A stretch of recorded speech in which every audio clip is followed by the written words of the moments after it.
Hello నమస్తే, welcome to real talk with Prem. ఈరోజు ఒక స్పెషల్ స్టోరీని మీ ముందుకు తీసుకొస్తున్నా, స్పెషల్ ఇంటర్వ్యూ మీ ముందుకు తీసుకొస్తున్నా. జనరల్ గా మార్చురి అనగానే భయం వేస్తుంది. మార్చురి అంటేనే ఆ పదం మాట్లాడటానికి చాలా మందికి ఒళ్ళు జనుకుతుంది. కానీ ఈరోజు ఒక మార్చురిలో పనిచేసే వ్యక్తులు ఎలా ఉంటారు, మార్చురిలో అసలు ఏం చేస్తారు, మార్చురి ఎలా ఉంటుందో కూడా మీకు ప్రతిదీ చూపించే ప్రయత్నం చేస్తా. రండి, మనం ప్రస్తుతం నల్గొండ మెడికల్ కళాశాలకు సంబంధించిన మార్చురి దగ్గర ఉన్నాం. ఇక్కడ టెక్నీషియన్స్ ఉన్నారు, వాళ్ళతో కొద్దిసేపు మాట్లాడే ప్రయత్నం చేద్దాం.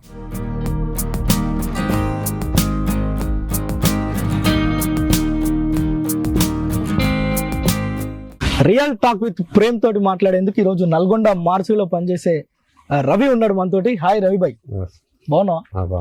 ఇదండి నల్గొండ మార్చురి. ఇప్పుడు మనం మార్చురి లోపలికి పోదాం. మార్చురి ఎట్లా ఉంటది గేట్ కానించో చూపించే ప్రయత్నం చేస్తా. చలో రవి భాయ్, ఒకసారి మనం లోపలికి వెళ్ళి అసలు ఎట్లుంటది మార్చురి లోపల మీరు ఏం చేస్తారు, ఈ అన్ని విషయాలు మాట్లాడుకుందాం. సో మనం గేట్ తీసుకొని లోపలికి అయితే వచ్చినాం. ఇది మార్చురి బయట ఉన్న పరిస్థితి చూడండి. అంటే మార్చురి అనగానే భయపడతాం, కానీ చాలా నీట్ గానే మెయింటైన్ చేస్తున్నారు ఇక్కడ నల్గొండ మార్చురి. వీటిని ఏమంటారు? స్ట్రెచర్స్. అంటే ఏదైనా బాడీ వచ్చినప్పుడు తీసుకొని లోపలికి వెళ్తారు. చలో, మళ్ళా ఇంకొక గేట్ ఉంది మనకు. మెయిన్ గేట్ అయిపోయింది. లోపల అసలు ఇప్పుడు డ్రాగన్ ఎంట్రీ ఉంటది. ఇప్పుడు మనం వెళ్దాం ఒకసారి లోపలికి. ఇంట్లో ఫ్రీజర్స్ ఉంటాయి. ఫ్రీజర్ పెట్టి బాడీ ఫ్రీజర్. ఇది ఓల్డ్ ఫ్రీజరా బయట ఉంది? అది ఓల్డ్ ఫ్రీజర్ ఖరాబ్ అయింది. ఇక్కడ ఫ్రీజర్ రన్నింగ్ ఫ్రీజర్. 4 ఫ్రీజర్స్ ఉంటాయి. 4 బాడీస్ పెట్టుకుంటాం మనం. అచ్చా, 4 బాడీస్ పెట్టుకుంటాం. సో ఇది లోపలికి వచ్చిన తర్వాత అండి ఫస్ట్ మొత్తం ఇందులో అన్ని 3-4 రూమ్ల? 4 రూమ్. మొత్తం ఒక 4 రూమ్లు ఉన్నాయి. ఇక్కడ ఫ్రీజర్ రూమ్ ఉంది. బాడీస్ ని ఇక్కడే భద్రపరుస్తారట. సో 4 ఫ్రీజర్స్ ఉన్నాయి. అంటే ఇందులో మొత్తం కెపాసిటీ ఎంత రవి? 4 బాడీస్ పడతాయి. Only 4 bodies. ఒకవేళ ఎక్కువ వస్తే పరిస్థితి ఏంటి? ఎక్కువ వస్తే బయట నుంచి తెచ్చుకొని పెట్టుకోవాలండి. 4 ఉన్నాయి మన దగ్గర ప్రెసెంట్ అయితే. 4 వాడతాం మనం. అచ్చా, 4 వాడిన తర్వాత ఎక్కువ ఫుల్ లైన్ చేయాలంటే అప్పుడు బయట నుంచి తెచ్చుకొని వాళ్ళు బయట బాడీ తెచ్చుకొని బయట ఫ్రీజర్ తెచ్చుకొని వాళ్ళు ఫ్రీజర్ చేసుకుంటారు. ఇప్పుడు అంటే మేము ఉన్నాము, జనరల్ గా ఒక్కనే వచ్చేస్తా, ఎవరు లేకుండా వచ్చేస్తా. ఏం భయం? ఏం అనిపించదు, అలవాటు అయిపోయింది మనకు. చలో, ఇది ఫ్రీజర్ రూమ్. నెక్స్ట్ ఇది స్ట్రెచ్, ఇవి బాడీ ఓపెన్ చేసేది. మీరు అంటే ప్రాసెస్ చేసేది ఈ రూమ్ లో. ఈ రూమ్ ఒకటి, ఇంకోటి పక్కన ఉంది. ఇంకోటి పక్కన ఉంటుందా? ఒకసారి చూద్దాం. బాడీని ఇక్కడ ఉంచి వీళ్ళ ప్రాసెస్ అంటే మార్చురీలో పోస్ట్ మార్టం ఏ విధంగా చేస్తారు కంప్లీట్ గా ఇక్కడే బాడీని పడుకోబెట్టి దీన్ని ఏమంటారు జనరల్ గా? దిమ్మలు అంటారు, కానీ అందులో స్ట్రెచర్స్ ఉంటాయి. స్ట్రెచర్స్ లేదంటే దిమ్మలు ఇక్కడే పడుకోబెట్టి ఇక్కడ మొత్తం ప్రాసెస్ చేసేస్తాం. ఇక్కడ డీకంపోజ్ బాడీస్ చేస్తాం. మెయిన్ ఏమన్నా ఇప్పుడు ఆర్టీఏ కేసెస్ కానీ ఏ కేసెస్ వచ్చినా కూడా ఆ పక్కన రూమ్ ఉన్నది. దాని మీద కొత్త స్ట్రెచర్స్ ఉన్నాయి. మార్చురీ కొత్తది వచ్చింది, దాంట్లో కొత్తగా ఉన్నాయి, దాన్ని చేస్తాం. అచ్చా, ఓకే. ఇదండి మార్చురీలో మేజర్ పార్ట్ ఇక్కడే జరుగుద్ది. శవాల్ అంటే ఏదైనా డెడ్ బాడీ వచ్చినప్పుడు అందులో ప్రిజర్వ్ చేస్తారు ఫ్రిడ్జ్లలో. ఆ ఫ్రిడ్జ్లలో శవాలను పెట్టిన తర్వాత వీళ్ళ టైం అంటే వీళ్ళు ఎప్పుడైతే డ్యూటీకి వస్తారో అర్ధరాత్రి యాక్సిడెంట్ అయినప్పుడు కూడా తీసుకొచ్చి ఆ ఫ్రీజర్ లోనే పెడతారు. తర్వాత ఎవరైతే టెక్నీషియన్స్ ఉంటారో, మీరు ఏ టైంకి వస్తారు జనరల్ గా? రెగ్యులర్ గా నేను మార్నింగ్ 7 కి వస్తా, ఈవినింగ్ 5 వరకు ఉంటా. మార్నింగ్ 7 to 5 మీ టైమింగ్స్ లో ఏముంటే అవి మీరు చేసేస్తారు. రవి, ఇప్పటి వరకు ఎంతకాలం అయింది నువ్వు ఇందులో పని చేయబట్టి? నేను 9 ఏళ్ళు అయితే చేయబట్టి. 9 ఏళ్ళలో ఎన్ని చేసి ఉంటావు రవి? నెలకు 45 దాకా చేస్తుంటా. 45-50 నెలకు వచ్చేసి 45 అంటే సంవత్సరం వచ్చేసి 450. ఎక్కువ తక్కువ మొత్తానికి ఒక 500 చేసి ఉంటావు అయితే సంవత్సరంలో వచ్చేసి. కొత్తలో వచ్చినప్పుడు ఏమనిపించుండే రవి? కొంచెం అనిపించే, కానీ అప్పుడు మా అన్న రామకృష్ణ ఉండే, ఆయన మనకు ఏంటి పని నేర్పడం జరిగింది. పని చేయడం, దాంతో పాటుగా ఆయన చనిపోయిన తర్వాత నుంచి కూడా నేనే ఉన్నా ఇక్కడ. నా తర్వాత నాగరాజు ఉంటాడు, ఇంకో టెక్నీషియన్.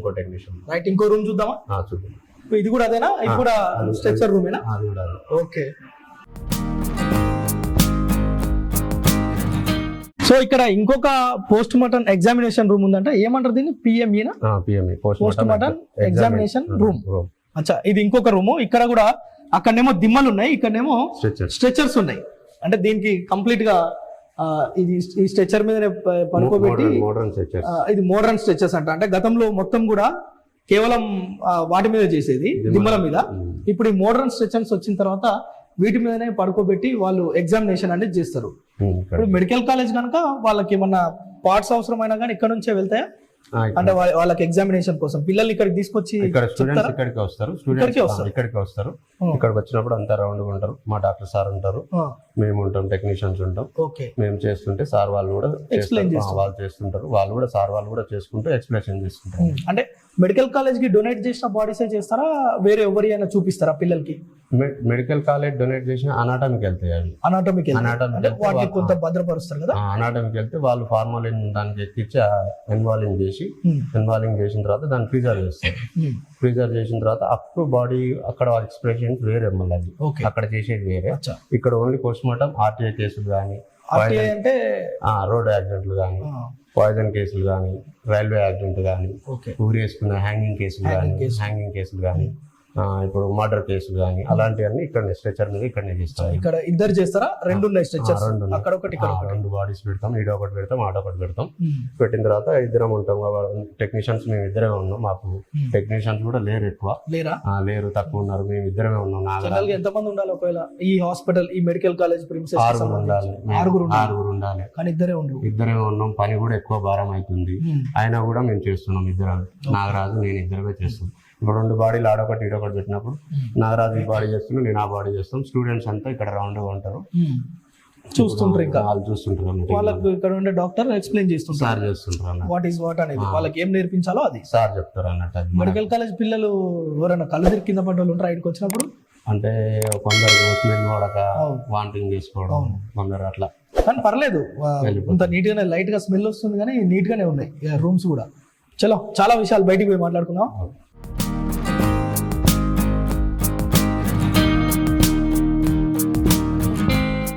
సో ఇదండి మొత్తం నల్గొండ సంబంధించిన మార్చురీలో ఎన్ని గదులు ఉంటాయి, ఎక్కడ వీళ్ళు ఎగ్జామినేషన్ చేస్తారు డెడ్ బాడీస్ కి, ఫ్రీజర్స్, అలాగే ఎగ్జామినేషన్ రూమ్స్, ఇవన్నీ చూసారు కదా. సో ఇతనే రవిభాయ్, మన మిత్రుడు. ఇక్కడ వర్క్ చేయడంలో చాలా నిబద్ధతతోటి పనిచేస్తాడని హాస్పిటల్లో అందరు కూడా చెప్తున్నారు. అయితే మనం లాస్ట్ టైం ఇంటర్వ్యూ చేసినప్పుడు కొంతమంది కొన్ని కామెంట్స్ చేసిరు, ఇక్కడికి వచ్చినప్పుడు వీళ్ళు మార్చురీ చేసి, అంటే ఈ పోస్ట్ మార్టం ప్రక్రియ చేసిన తర్వాత కొన్ని డబ్బులు డిమాండ్ చేస్తారని, ఇలాంటి చాలా అంశాలు ఉన్నాయి. వాటిని కూడా మనం రవితోటి ఒకసారి మాట్లాడదాం. ఎందుకంటే మార్చురీ టెక్నీషియన్ అనగానే మార్చురీ అంటేనే భయపడతారు, ఇంకా అందులో పని చేసేటోడు అంటే శవాలను కోస్తారు రాబోయ్ వీడు ఎట్లుంటాడు అని అనుకుంటారు. ఎట్లేం ఉండడు, మనలాగానే ఉంటాడు మన మిత్రుడే రవి. రవిభాయ్ చెప్పు, 9 ఏళ్ల నుంచి పనిచేస్తున్నావు కదా, ఫస్ట్ కేసు చూసినప్పుడు ఏమనిపించింది రవిభాయ్ నీకు? అసలు ఇళ్ళకి వస్తానే వచ్చినావా, మార్చురీ టెక్నీషియన్ గానే వద్దామని వచ్చినావా? ఇళ్ళకి వస్తాను ఏం లేదు, ఫస్ట్ మన పేషెంట్ కేర్ గా మేము డ్యూటీ ఎక్కింది. అసలు హాస్పిటల్లో పేషెంట్ కేర్ ఎక్కేది. అప్పుడు గవర్నమెంట్ ఎంప్లాయ్ ఉండేది ఇందులో. ఓకే. ఆయన చేసేవాడు. ఇప్పుడు మీరు గవర్నమెంట్ ఎంప్లాయ్? కాదు, కాంట్రాక్ట్ మాది. Contract base. Okay. Contract basic లా మేము అప్పుడు ఆయన కింద వచ్చి చేయడం చేసేది. రామకృష్ణ అని గవర్నమెంట్ ఎంప్లాయ్ ఉండే, ఆయన కింద మేము చేసేది. ఎప్పుడు చేసుకుంటూ ఉండేది, హెల్పర్స్ ఉండేది. ఉంటుండగా ఏమైంది, ఆయన యాక్సిడెంట్ లో చనిపోయింది అన్నయ్య. అన్నయ్య యాక్సిడెంట్ లో చనిపోయిన తర్వాత మళ్ళీ నేను ఇక్కడికి వచ్చడం జరిగింది. అంటే నువ్వు వచ్చిన కొత్తలా చూసి ఉంటావు కదా, అసలు ఫస్ట్ కేసు చేసినప్పుడు ఏమనిపించింది? మీ గురువు ఉన్నప్పుడు పరిస్థితి వేరు, గురువు లేనప్పుడు ఒక్కనే చేయాల్సి వచ్చింది. చేసినాం కూడా అట్లా. కాకపోతే ఏంటంటే కొంచెం అయ్యో చేయాలి ఇక తప్పదు అన్నట్టు చేసేది. కానీ కంపల్సరీ ఇక భయం అంటూ డీకంపోజ్ బాడీలు కూడా చాలా వచ్చాయి. మొత్తం ఉబ్బిపోయి మొత్తం ఇట్లా చాలా మొత్తం పురుగులు పడేది. పురుగులు పడి బయటకు వెళ్తున్న బాడీస్ కూడా ఇట్లా మొత్తం ముఖం తినేస్తాయి.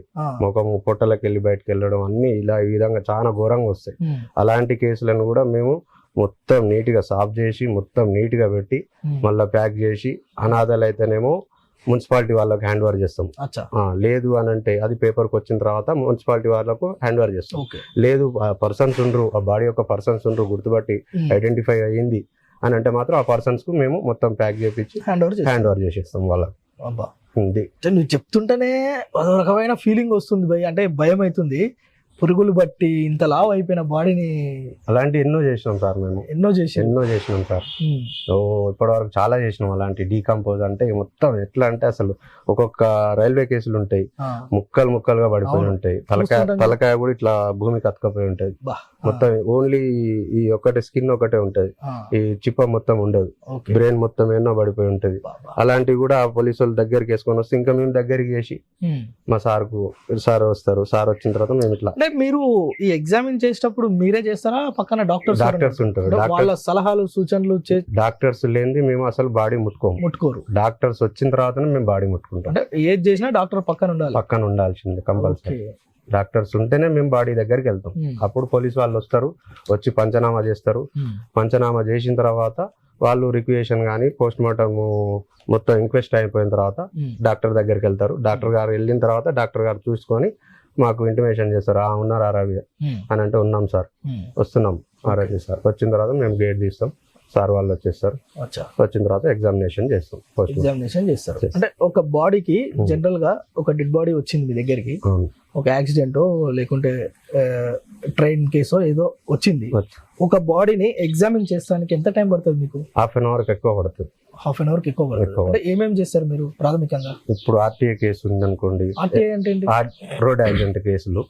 ఆ కేసులకి ఏంటి అంటే ఇప్పుడు యాక్సిడెంట్ అయ్యి కొందరికేమో ముక్కులకి వెళ్ళి నోట్లకి వెళ్ళి బ్లడ్ అయి ఉంటది.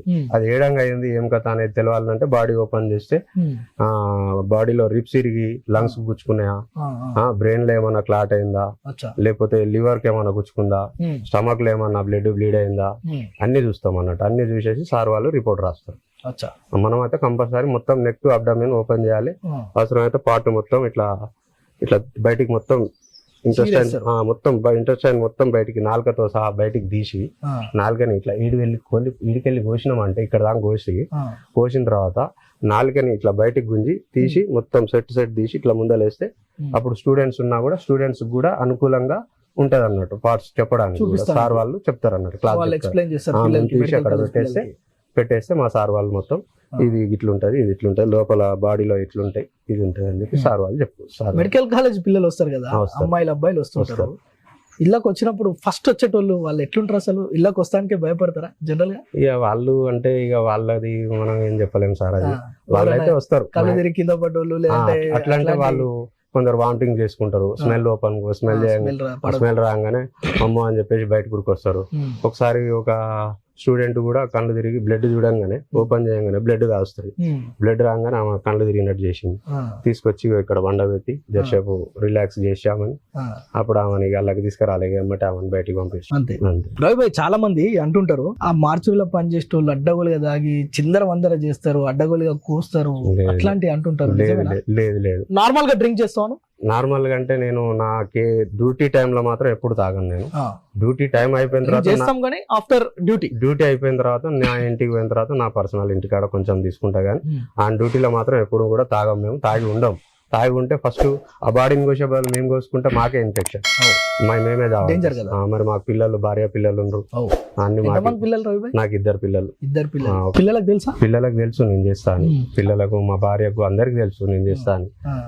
ఏంటంటే డాడీ పోస్ట్ మార్టం చేస్తాడు అంతేగాని వాళ్ళకి తెలియదు కదా మనం ఇక్కడ ఏం చేస్తాం అనేది. ఏమైనా మళ్ళీ పోతే మళ్ళీ మామూలుగానే ఇంటికి పోతాం. ఇక్కడ చేసేది మాత్రం మాకు తెలుసు ఇక్కడ ఏం చేస్తాం అనేది మాకు తెలుసు. కానీ ఇంట్లో ఏం తెలుసు అప్పుడప్పుడు కొన్ని అన్యూన్ బాడీస్ అవి ఫొటోస్ ఉంటాయి సెల్ తీసుకున్నప్పుడు చూస్తారు, ఏం డాడీ ఇది అని అంటే ఇది ఇట్లుంటది బిడ్డ ఇట్లుంటది అని చెప్పుకుంటాం. వాళ్ళు చూస్తారు కానీ నార్మల్ అయిపోయింది, వాళ్ళకి కూడా అలవాటు అయిపోయింది. వాళ్ళకి తెలియదు ఇక్కడ ఏం చేస్తారు అనేది వాళ్ళకి తెలియదు. ఏదో మార్చురీ అనేది ఒక ఆఫీస్ ప్లేస్ అంతే, అక్కడ మా డాడీ జాబ్ చేస్తారు అంతవరకు. పిల్లలకి ఏం తెలుసు? అలాగే